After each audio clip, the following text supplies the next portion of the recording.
Hello, welcome, and thank you for joining us on this edition of News 2. I'm Sandra Gumansing. The back and forth between St. Thomas's corrections officers and the Bureau of Corrections hit the tipping point Monday. In a press release issued by Government House, a dozen corrections officers assigned to the criminal justice complex allegedly walked off their posts, causing disruption in the operations of the facility, according to the director of the VI Bureau of Corrections, Julius Wilson. Wilson also said there was no safety threat posed by the absence of the officers. Officers who talked with News 2 Monday disputed these claims. They say they did not walk off the job.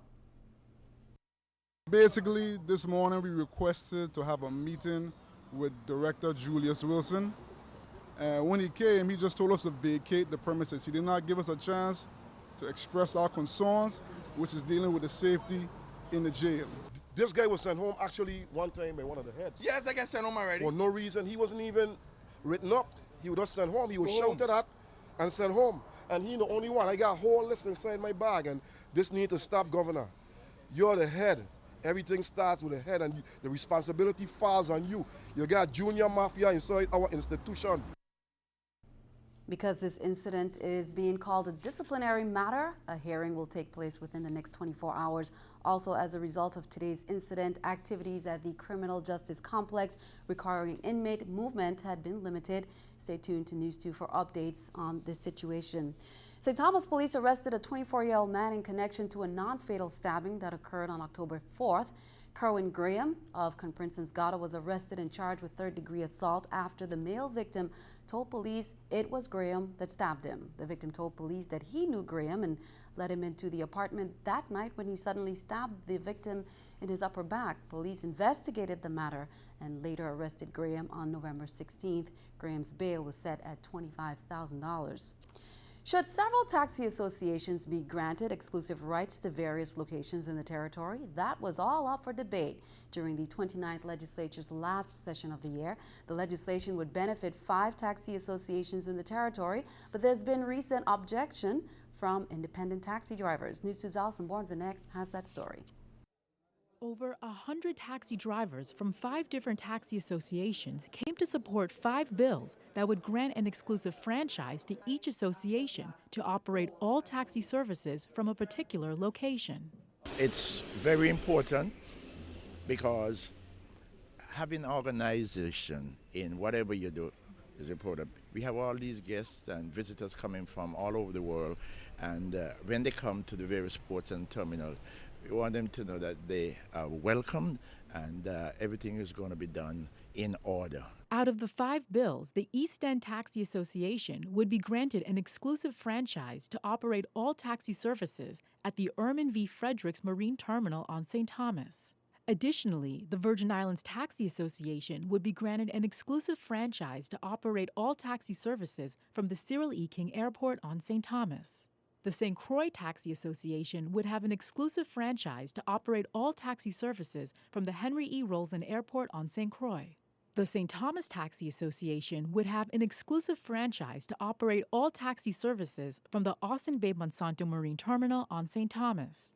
And lastly, ATS Taxi Services would have an exclusive franchise to operate all taxi services from the Edward Blyden Marine Terminal on St. Thomas. While several senators and taxi association members were in support of the legislation, not everyone agreed. Several independent taxi drivers were concerned because they are not represented by the associations that would be receiving the franchise agreements. After several hours of debate, the 29th Legislature adopted all 5 franchise agreement bills, which will now be forwarded on to the governor for his consideration. Alison Bourne-Vinek, News 2. Senators Craig Barshinger and Alvin Williams were both absent from Senate session on Monday. Additionally, at the Senate, consideration of nominations for Superior Court judges took place. Senators voted on the nominees individually, which included Douglas Brady and Denise Hines for Superior Court in the St. Croix District. And additionally, Deborah Smith-Watlington and Kathleen Mackay were nominees for Superior Court in the St. Thomas District. All the nominees were approved and now await for final approval by Governor John DeYoung Jr. As News2 previously reported, Governor John P. DeYoung Jr. will send a letter dated October 22nd this year stating there would be a joint audit of our election system, specifically on how we've spent or misspent federal funds from the Help America Vote Act. So what are the details of the audit? News2's Erica Bivens explains. According to Curtis Kreider, Inspector General for the U.S. Election Assistance Commission, a joint audit is in the works. The U.S. Department of the Interior Office of Inspector General is conducting the audit on our behalf under an interagency agreement with us. Hannibal Ware, Regional Manager for the U.S. Department of the Interior's Office of Inspector General, says they will begin as soon as our election results are certified, which according to the consent decree must happen by November 21st. In the contract that we entered into, we are looking at a 6-month time frame. Both Ware and Kreider say they plan to have findings by June of 2013. They'll be analyzing 10 years worth of data from 2003 to present, specifically looking at expenditure of HAVA funds. We'll be looking at how the Virgin Islands expended its HAVA funds that it received from the EAC in terms of did it comply with the Act, and we'll be looking at in terms of whether or not they maintain their level of expenditures as required by the law for their base year. According to the EAC's website, the Virgin Islands has received $3.3 million in federal or HAVA funds to date. However, the figure $4.6 million has been thrown around by others, including St. Croix Elections Board Chair Rupert Ross, who stated, "We got 4.4 million plus in HAVA funds." So which is it? Calls to Supervisor of Elections John Abramson to confirm were not returned by news time. However, after the joint audit is completed, we'll issue the audit to the EAC, and they will take a look at the findings and work with the Virgin Islands in terms of trying to resolve the issues that we identify, if any, during the audit. For News 2, I'm Erica Bivens. And News2 will have more on the breakdown of how we've spent HAVA funds, according to reports sent by our Supervisor of Elections, John Abramson, to the EAC in Tuesday's newscast.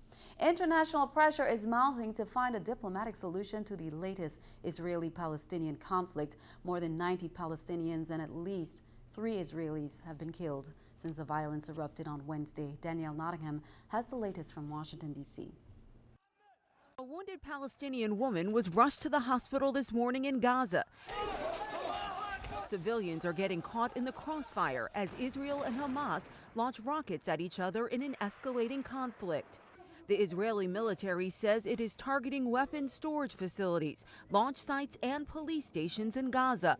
But Hamas says at least 24 civilians have been killed in less than 24 hours. Damage in residential neighborhoods is massive.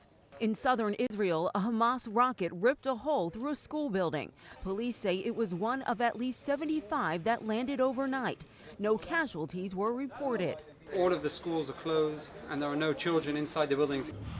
Israel is now moving troops near the border and has not ruled out a ground assault in Gaza. President Obama is warning Israel that a further escalation may derail any future peace talks and the two-state solution that has been discussed for decades. But while traveling in Asia, the president also made clear he will not second-guess the strategy of one of America's closest allies. There's no country on earth that would tolerate missiles raining down on its citizens from outside its borders.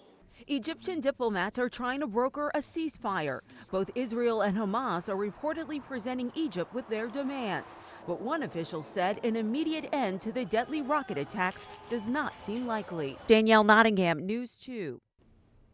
And keeping our eye on the economy, investors are optimistic lawmakers can avert the fiscal cliff and avoid billions in tax hikes and spending cuts from going into effect January 1st. And Black Friday isn't what it used to be. A new survey finds the best deals on holiday gifts are often found before or after the unofficial start to the holiday shopping season.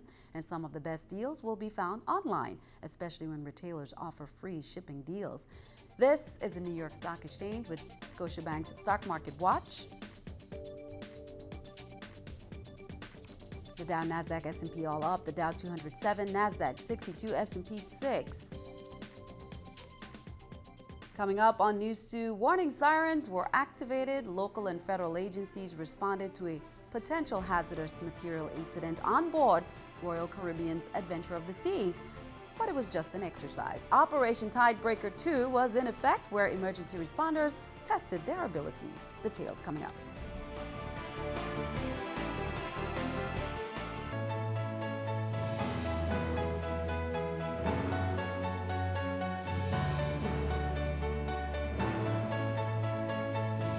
Well, Frederiksted town was the scene of tourists and possible terrorist activity Monday. Fatima, working with the National Guard, other agencies, and Royal Caribbean Cruise Lines, organized Operation Tiebreaker 2, where emergency responders tested their abilities to manage a hazardous material crisis. News2's Erica Parsons has that story. At 1 Monday afternoon, Vitima's all-hazard siren sounded the all-clear in Frederiksted, alerting residents and first responders that everything was back to normal. But prior to that, they were focused on a very real threat as part of Operation Tiebreaker 2. Currently, as we speak, the members of the CST, 23rd CST, supported by the Florida and the Puerto Rico National Guard, are above, as well as the FBI agents are currently on board, trying to locate and neutralize the device. Monday's scenario was just that, a full-scale exercise involving local and federal agencies. EMS, fire, rescue, all responded this morning. Coast Guard was on hand. They set up triage in the ballpark, and so they're retrieving people. Hazmat is there doing decon. We've been working with them to set up a safety and security zone to protect vessels from coming in, and to kind of explain the situation due to the fact that the incident is exercise is focused on a vessel that a cruise ship that came in. The second annual Vitima orchestrated operation tested several different things. We were testing interoperable communication, making sure that each agency can speak amongst each other, testing our communication device, not just the devices only, but the information flow. Also testing our triage and medical assessments, WMD response, EOD response. All this happened without shutting down the town, so businesses could still operate and tourists could still mingle while law enforcement kept order. And every step of the way, the successes and shortfalls were being monitored. Everybody has evaluators evaluating the whole drill and then also their agencies. The whole idea of drills is so people learn how to respond quicker, better, and faster. Erica Parsons, News 2. And Operation Tiebreaker continues on Tuesday. Various organizations will be hosting a number of Thanksgiving events. On St. Thomas, the Faith Wesleyan Holiness Church will be holding a food banquet on Tuesday from 9 a.m. to 12. Family Resource Center is holding a food drive at Costules this Saturday from 9 to 5 p.m. This is a rescheduled date. Catholic Charities will be serving Thanksgiving lunch in all three islands starting on Tuesday, November 20th.